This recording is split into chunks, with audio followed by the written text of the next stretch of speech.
कसीदे ही फरमाइश कया हैदराबाद का खई अली गौर शाह सईद राजा शाह लकारी लाउती खुदा नो छुटो जाहिद मीरानी गोठ नाईचारी म्यान खां कारे माची जी फरमाइशा आशिक हुसैन हैदरी जी फरमाइशा अनवर पहर जी फरमाइशा आई फरमाइशा राजा मला वकार मला उमेर मला जी खास फरमाइशा जो मुझे उस्ताद मोहम्मद हाशिम जा फरजंद आई नारा हैदरी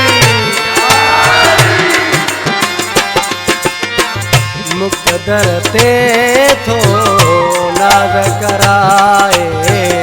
हैदर जो दर अहरोआ मुकदर ते थो नाज कराए मौला जो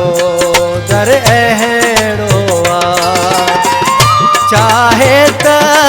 परवाज कराए चाहे त परवाज कराए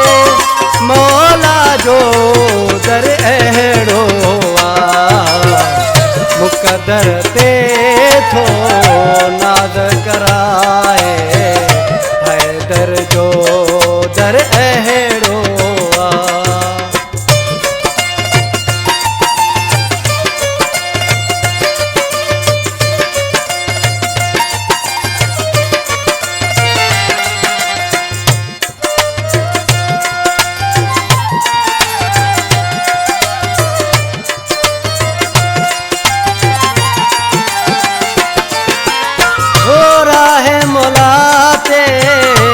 आयो सवाली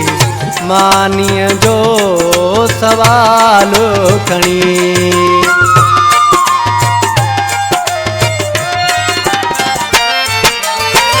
राहे मुलाते आयो सवाली मानिय जो सवाल खणी मौला मां भी बुखायल पंहिंजा हाल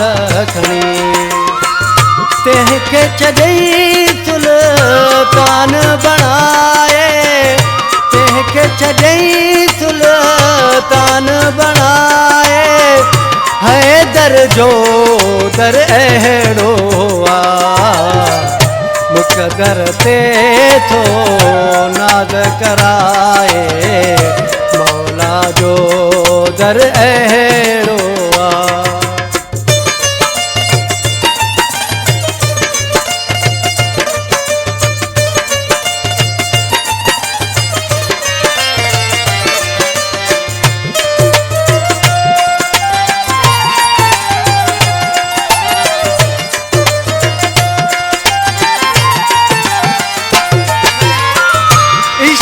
अलिया में जेको आयो सब कुछ पंहिंजो भुलाए छॾियो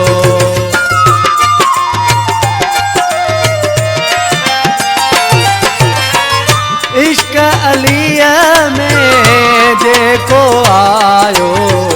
सब कुछ पंहिंजो भुलाए छॾियो मीतम जहिड़े सच्चे आशिक वण में पाण टंगाए छॾियो शम्स छॾी पंहिंजी खल लहराए शम्स छॾी पंहिंजी खल लहराए मौला जो दर अहड़ो मुकदर ते थो नाज कराए हैदर जो दर अहड़ो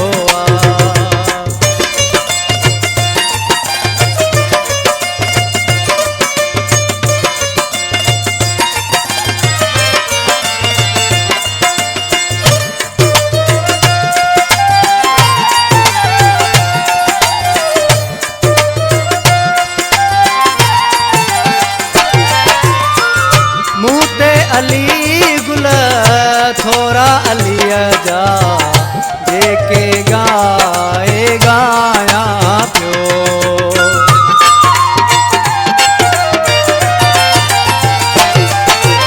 ओ मूते अली गुल थोरा अलिया जा जेके गाए गाया पियो छो त लिकाया कंहिं खां आख़िर सीनो ताड़े ॿुधाया पियो मूंखे छॾई मौलाई बणाए मूंखे छॾई मौलाई बणाए हैदर जो दर अहिड़ो मुक़दर ते थो नाज़ कराए मौला जो दर अहिड़ो चाहे त परवाज़ कराए चाहे त परवाज़ कराए हैदर जो दर अहिड़ो मुक़दर ते थो नाज़ कराए मौला जो दर अहिड़ो मुक़दर ते थो नाज़ कराए